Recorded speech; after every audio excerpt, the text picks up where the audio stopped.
Hi everyone, welcome to Soulprint. All right, so on the video that was released earlier this week called Behind the Scenes, I was focused on 45. I was focused on the people around him. To some degree, I was focused on Congress. What I want to look at now is behind the scenes, but of other countries and of how they're coping, they're responding, they're reacting to what's going on and the amount of damage that's going on. And you know, this is the thing, you cannot minimize this.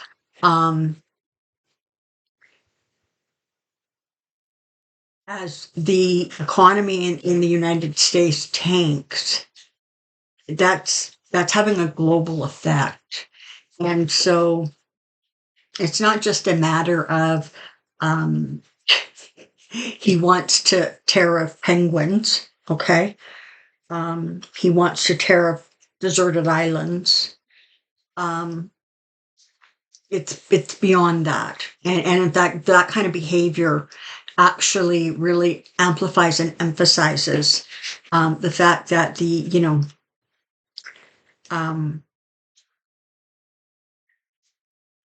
that the clown car has literally been emptied of all of its occupants and they're now running around the White House.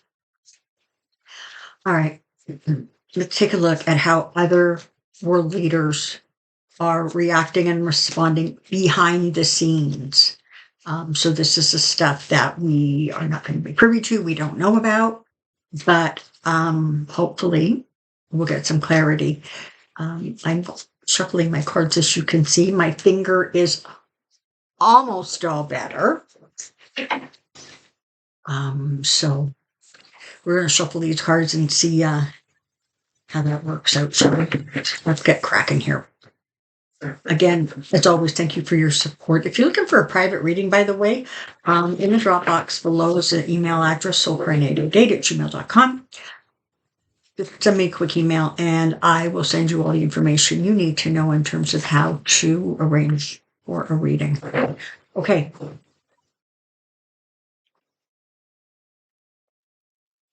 we go. What flew up? A bunch of stuff. Okay. Okay, we're going to take a look at these.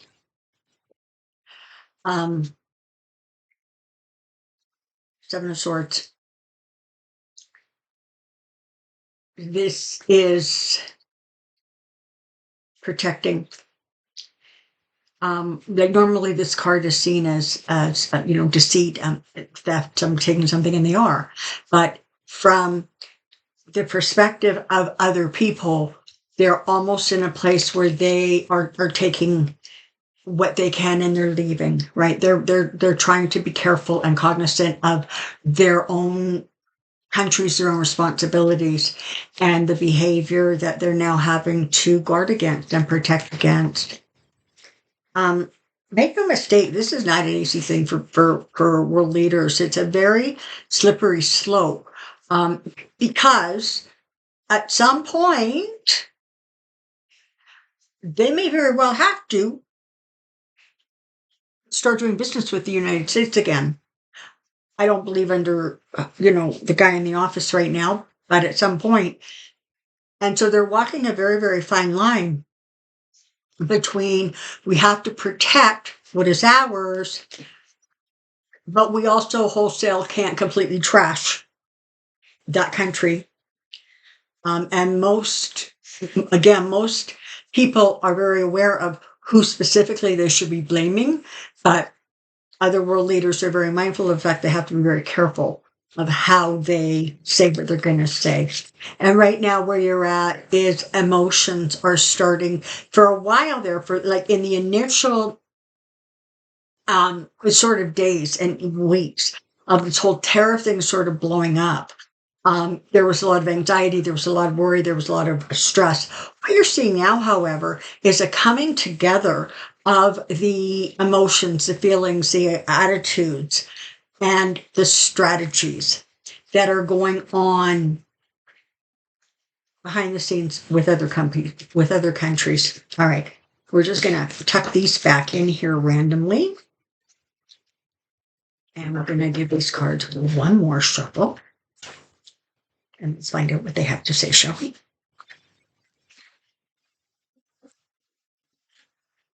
Okay. Other countries, 45 respond. Other countries, 45 response. Other countries, 45 response.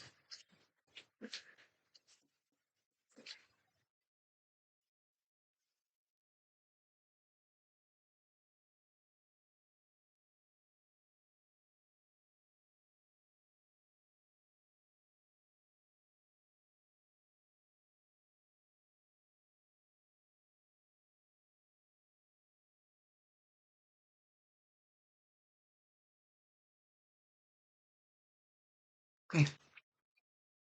We're starting off with the magician. And I think that I said this before. I may have even said it 3 minutes ago and forgot. In this instance, they're viewing Trump as the magician, but not in a great way, not in a, pulling a feather out of a hat, right?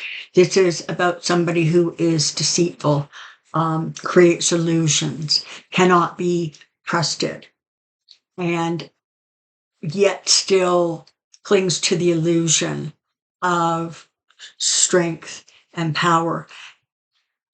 There are leaders in the world, whether it is the Putins or the Netanyahus, the Orbans, whoever it is, who are very, very much still encouraging this behavior because, let's face it, if they can get a country as big and as powerful as the United States to fall in line with their own belief structures, so much the better. This hair is making me crazy. Why do you think it's sticking out like that?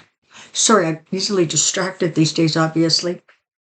Okay, so they're now viewing him as sort of a malevolent force that has to somehow be dealt with. So what you have is a lot of juggling, right? You got these world leaders trying to figure out how to keep a balance without basically ending up losing something that they need to hold on to in order to retain control, respect, etc., of their own countries and the people within them. So one of the things that's going on behind the scenes is that you have a coming together of groups of people, countries, ideas that, for the most part, never really needed to be explored or explored to the degree that they're now being explored. Because it wasn't necessary, right? There was enough back and forth and revenue being created, et cetera, between the United States and all of the other countries that they didn't really need to start looking across the pond, if you will. Well, they're doing that now. And what they're finding is that together they have incredible strength more. They have incredible resources within their own countries, and that they actually really do have something to give, to offer in a two-way street, right? So they have goods that they can send out and things that they can receive in. That's trade. And what they're discovering is, in fact, a lot of the resources, if you will, that were being funneled into the US can very easily be redirected. Okay? The Knight of Cups. You also have the Page of Cups here. So what you have is a coming together, right? Almost it's not a romance, but there's definitely a feeling of new friends, new friendships, strengthening relationships, that kind of thing. They're listening very, very carefully to each other. And frankly, they're responding well to each other. Make no mistake, there's an absolute sadness, particularly with politicians who have been around for a while and have had relationships with other US presidents. There's a great deal of sadness of what is becoming under this administration. But Sadness doesn't keep your own personal country's economy afloat. There is a wariness that they need to make sure that they continue to be careful and vigilant about the things that are said in public, behaviors that are reflected in public. Because again, they're very mindful that as of right now, he's king of the castle, whether anybody wants it to be or not. And so there's sort of an awareness that we can't completely trash this guy because we may need to, at some point, have dealings with him. They understand that for this guy, it's all about money. It's all about looking strong. It's all about being the tough guy. They're watching as the very, very people of the United States push back in ways that they have not ever seen them push back before. I don't know what the numbers are, but just from the pictures, the hands-off protests over this past weekend seemed to me to be so much greater and bigger than the Women's March the first time he went into office, and that was huge. So they're watching as his own country starts to turn against him, and they're understanding that for many, many people, their hands are tied. They're imprisoned almost by the lunatic. But again, you can have great sympathy, you can have great empathy, but you cannot risk your own country's sovereignty, safety, security, economy because of this. Look what showed up again. And interesting. It came up between the Page of Swords and the Moon. All right. So a lot of what's going on is really, really quiet. We're not privy to it. We're not aware of it. And it really is like really, really tightly held. Okay. So it's not like a whole bunch of people know what's going on, what the interactions are with other countries, whether it's their security people, the leaders themselves, whatever it is, it's being kept very, very low key and very, very quiet. And they are very, very mindful of the fact that there is nothing that is safe or sacred anymore. The signal gate fiasco has made every country go, oh my God, nothing is safe, because you have people there who don't actually understand the ramifications of saying something out of turn, never mind, yakking about it in an unsecured way. So they're being very careful about what is put out there for consumption by their U.S. counterparts, whether that is in security or, whatever. Even when they have, say, for example, like two states that had get together. Okay, now, granted, okay, the states is sending Marco Rubio, but there is a real caution, and there is no longer any deference. Okay. Late last week, there was a readout. It might have been England. I'm sorry, I'm like fuzzy with some of these details these days.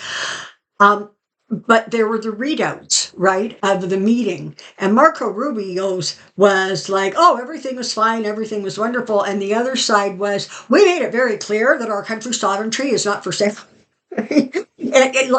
And it was like, okay, were these two people like even in the same room? So what I'm saying is that even within closer, tight meetings, people from other countries are being very, very careful. Okay, it's not like, Joe Smith comes over from the States and talks to, Joe Brown, his country equivalent somewhere else, and saying, listen, I know he's an idiot. I know he's dangerous. I know all that stuff. Just kind of work with us here. That's not what's going on. They are the people that are coming over from the States, the Joe Smiths, don't have any really option but walk along that company line. And the people from the other country are saying, listen, the days of us deferring to you, the days of us kind of going along, they're over. They are over. And so now you have kind of like a hardball situation going on, right? Where they're not going to buckle. So quickly, can you just give me sort of some clarity on what we can anticipate, what we can expect? Okay. All right. Well, this is not great news for many people in the United States. Countries are moving away. They're moving away from negotiations, trade agreements, relationships with the United States because it's no longer in their best interest. In many cases, it's not even safe for them to do so. So you are going to continue to see this pulling away. And yeah, they're doing it diplomatically. They're being careful. They're being mindful. But what they're doing is this is not a stopgap measure. What's happening is they are creating documentation. They are creating contracts with each other, leaving the United States out. So listen up. I think it was Canada a couple of weeks ago signed a contract with Australia for some sort of device. Don't you love how technical I am? Having to do with monitoring or something like that. Sort of, it's a security measure, but it opens up availability in terms of what you can see and what you can access. My understanding was that there was a previous contract with, I think it was EM, for a very similar product that was canceled. And it was now renegotiated and created with another country. All right, well, what is that telling you? That's not a this is going to pass. This is we are setting up new trade agreements. We are setting up new relationships, strengthening existing relationships, and we are creating contracts and documentation that are going to help us all hold together. That's what they're doing. And they, frankly, are going to be very, very successful at it, in part because, for a long time, like a really long time, other countries were just sort of fine with letting the United States carry on as if they were the biggest, the greatest, and the most powerful. And I'm not belittling the country because those things are or were accurate. But there was sort of an I'm better than you are sort of attitude behind the words. And for a long time, countries were just sort of like, okay, fine. You go ahead. We're going to tell you that you're absolutely right to believe that. Those days again are over. And what you're finding is that there's countries all around the world who are actually starting to find their footing. They're starting to find their strength. And they're saying, wait a minute, we are sovereign in our own right. And we do not need to constantly be bending the knee. We can create equal situations and beneficial situations across the board with other countries. And that's what you're seeing. And frankly, I'm sorry to say, but based on these cards, it's going to be really, really successful. They are. They're worried. They're anxious. They're concerned because the United States is big enough and powerful enough still, particularly if you're looking at things like financial markets. they are causing a great deal of destruction. You know, the only thing that 45 created with his Liberation Day was truly he liberated people from a lot of their gainful employment. He liberated people from having an income they could count on and depend on. And he liberated the United States from being well thought of. They too, they too are waiting for this to end. It's not, again, it's not going to reverse everything, but what it will do is at least slow down the insanity that's going on out there. But they're aware of the fact that right now there's still so much confusion, there's so much illusion, there's so much delusion, and frankly, they're dealing with somebody who they're all pretty convinced is delusional in and of himself. And so there is no such thing as truth and non-truth, black and white. It is just whatever he believes in that moment is what he's going to spout off about. They too are looking forward to